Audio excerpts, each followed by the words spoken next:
This ends with one man erased from the title picture and another crowned by chaos. And now don't blink because that ending already happened before you even realized the damage was done. So rewind with me right now because Arman Tsarukyan just ripped the mask off this entire lightweight division and exposed the truth the UFC never wanted said out loud, that some fighters are chosen to fight while others are chosen to wait. And the second he said Justin would fight him, but Paddy would run, the whole illusion cracked wide open. Because that Justin, he's gonna fight with me, but Paddy, if Paddy wins, he's gonna try to avoid me and trying not to fight me because he's not man like Justin. Arman didn't just talk, he accused, and that accusation landed like a blade because he wasn't disrespecting Paddy's skills, he was questioning his spine, his willingness, his place in this food chain. And when a #1 contender says one man will face him like a warrior while the other will duck and hide, that's not trash talk. That's a declaration of how power really moves backstage, and now ask yourself why that made so many people uncomfortable. Listen, I think that there's a difference between having a meritocracy in sports and trying to make justifications for making the fights that are going to be most profitable for the business. Does that make sense? Because, I think, when you have this star and all these people that love tuning in for Paddy Pimblett fights, I'm not trying to necessarily agree with Arman that the UFC wants Paddy to be the champion of the division. I just think they want Paddy to be interesting enough to continue making fights that are going to make them money. And I think there's a slight difference with that. And I think that, I think they took the threat of Gaethje retiring as a serious one if he wasn't going to fight for some kind of a belt in his next one. Because the moment Arman said that, the conversation stopped being about fights and turned into business, dirty business, the kind where merit takes a backseat to money, clicks, noise, and sellability. And suddenly, everyone's explaining why popularity matters more than dominance, why drawing eyeballs matters more than clearing divisions. And listen closely because every justification sounds calm, but reeks of panic, like they're trying to convince themselves as much as you. Gaethje's a big star, so is Paddy Pimblett. Are those the two best guys that should get the next shot against Topuria? Probably not. Arman is clearly, I think, the best fighter who isn't the champ in that division. But I think that obviously he has an issue with maybe people not caring as much about his fights as other people. So I think that's the issue. I don't believe it's because of the headbutt. It was like he got injured and didn't fight in the last one. Then the next excuse was the headbutt. I don't buy those as excuses. I think they're trying to make justifications for Paddy Pimblett or Gaethje. Because they are bigger names than Arman, they want to give one of those guys the shot. I think that's what that is. And I think Paddy and Gaethje should be competitive. I don't think Arman versus either of those guys would be competitive. I think Arman would walk. Then it gets worse because once you admit it's not a pure meritocracy, you open the door to something uglier. You admit some killers are too risky to reward, and Arman is that risk. The guy who doesn't trend but ruins plans. And when people say the UFC doesn't want Paddy as champion but wants him interesting enough, that's code. That's them saying they want the hype without the danger, and nah, that can't be real, but it is. To defend his title, so we have an interim title shot. But I think we still got a really, really fun, exciting fight. Justin Gaethje is as exciting of a fighter as you're ever going to find. And Paddy Pimblett is, I don't know that he gets enough credit for his kind of all gas, no brakes style. I think at this point, I think Paddy has done a pretty good job of quieting a lot of the critics, myself included. I think after the Jared Gordon fight, I think people believed maybe we'd seen the ceiling for Paddy, and that's about as good as he was going to be. And here's the part nobody wants to sit with. Gaethje's retirement threat wasn't just emotional, it was leverage, and the UFC listened, because stars who threaten to walk force decisions, while monsters who just keep winning get told to wait. And if that doesn't make your stomach turn, then you're not seeing it yet, because this isn't matchmaking, this is negotiation under pressure, and someone blinked first. I'm really excited about that fight. I know that Paddy Pimblett's going to want to take it to the mat, but Justin Gaethje's a Division I All-American that if he doesn't want to get taken down, it's going to be really, really tough.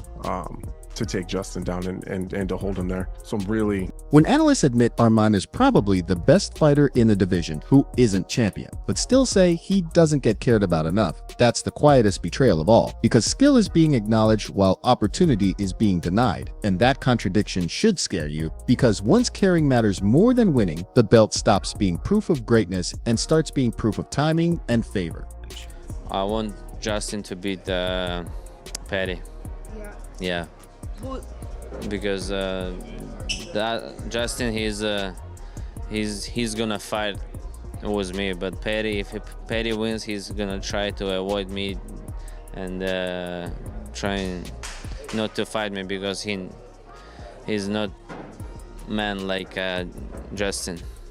Then Anthony Smith comes in trying to cool it down, talking excitement and fun fights and vibes. But even that feels like a smokescreen, because nobody arguing fun denies the danger underneath. And every time someone says this is just entertainment, I hear what they're not saying, that some matchups are being protected from happening. And yeah, remember this moment, because that protection comes back later. For us, I think he's a good fighter, but he's not unlike me at all. So the fact that I've got Ellis playing Justin Gaethje for me, and then I've got Luke, who's a better, faster, more powerful technical striker than him, I think it all goes into my favour.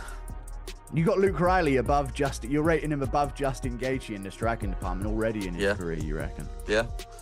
Luke Riley's been fighting Thai in Thailand since he was 8 years old, lad.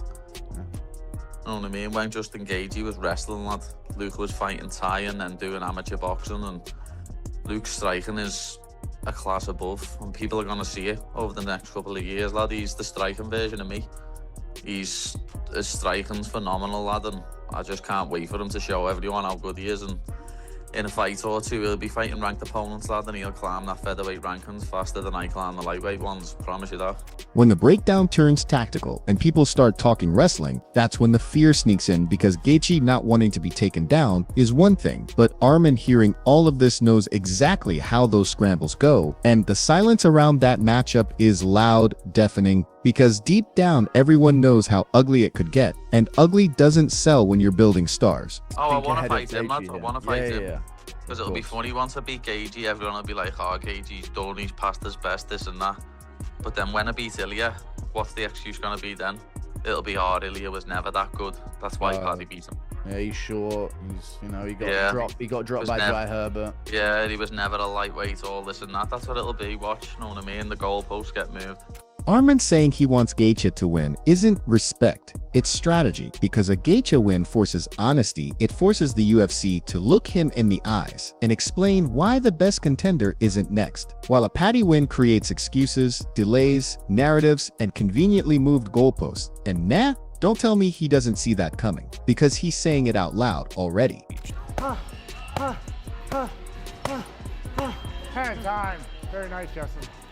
Then Paddy responds, and this is where disbelief creeps in, because instead of addressing avoidance claims, he talks training partners, striking comparisons, hype, and future promises. And whenever someone avoids the accusation and flexes potential, that's when I start wondering what they're scared to say directly, because confidence doesn't usually need this much explanation, and something here feels forced. Everyone's favourite vlogger, King of the Mat. I don't even know what to be asked today. 5 weeks out from fighting Justin. I am very tired. I had a big day's training already. Probably not gonna not do it though, am I? Can't not do it. It's a nice calorie burner, it's a good workout, and it's good fun. We have a King of the Mat every year, and we have a grading every year.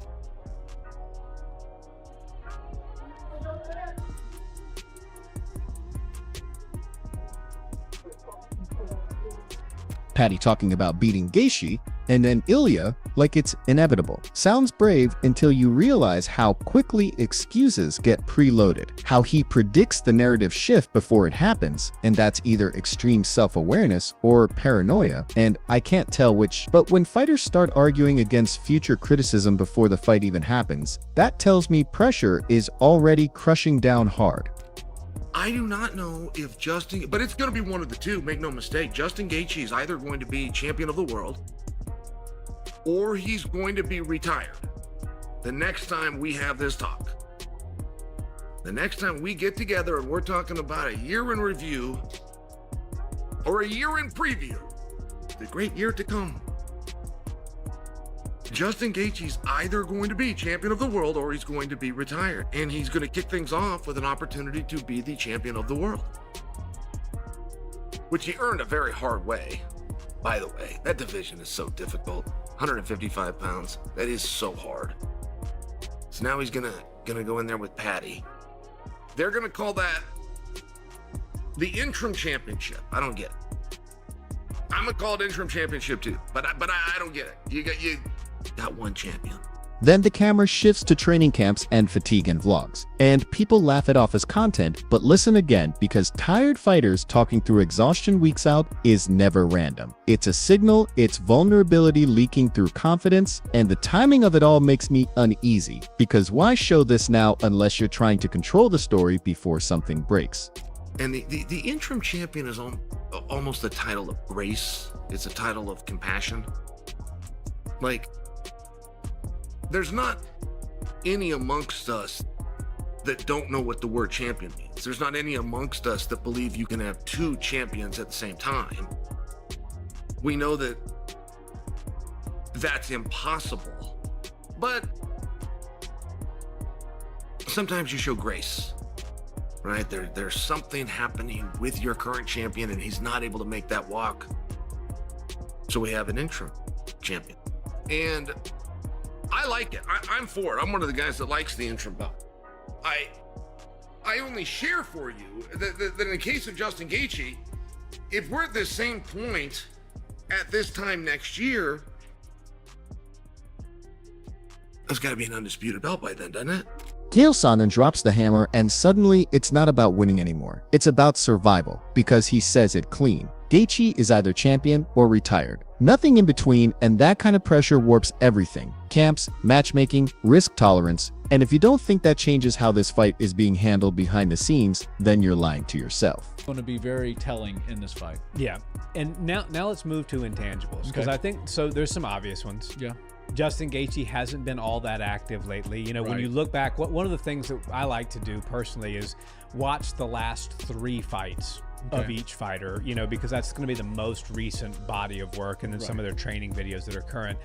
You know, when I was looking at it, it actually surprised me that Dustin Poirier fight, which would have been the 3rd most recent, was in 2023. Wow. Yeah, so, you know, we're now in 2026. So Justin Gaethje has not been all that active. So we have inactivity from Justin Gaethje.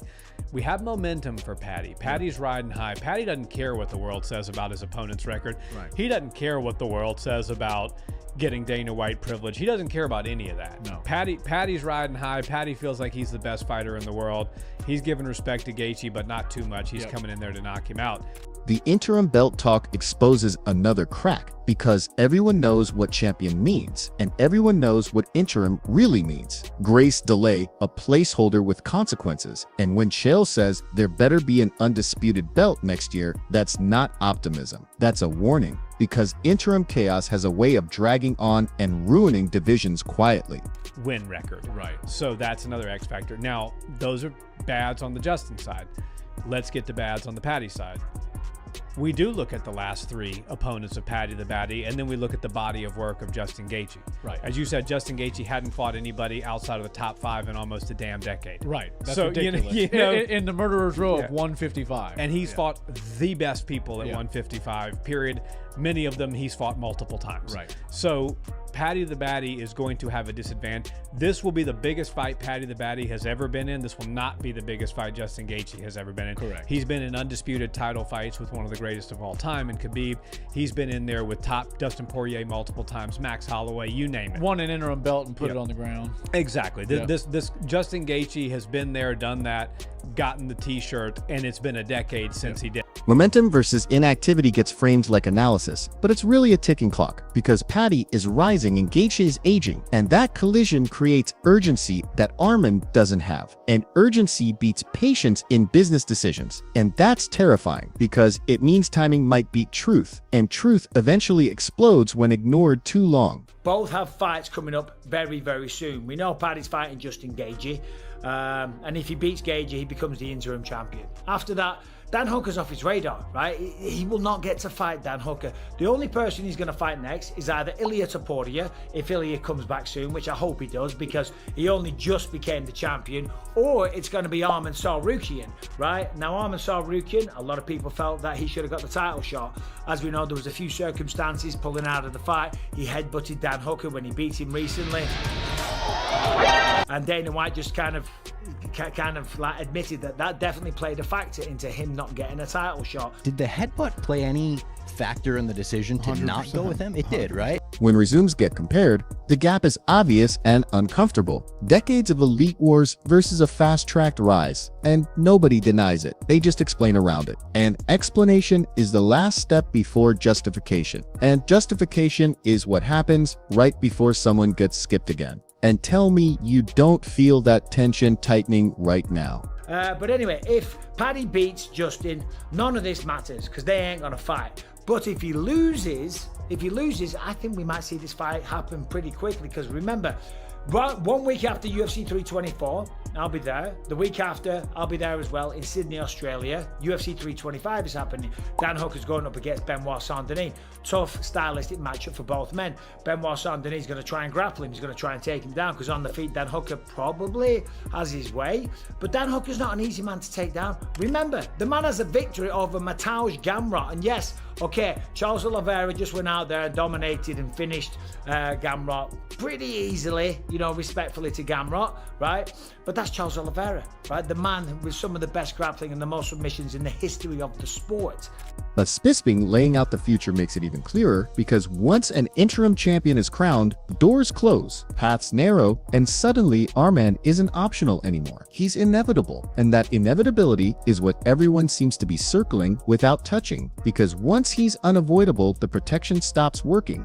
And that's why this doesn't feel settled, because headbutts, excuses, timelines, all of it feels like surface noise covering something deeper because someone knows a collision is coming that can't be delayed forever. And when it happens, it's going to expose who was chosen and who was denied. And trust me, this story isn't ending here. It's loading something worse.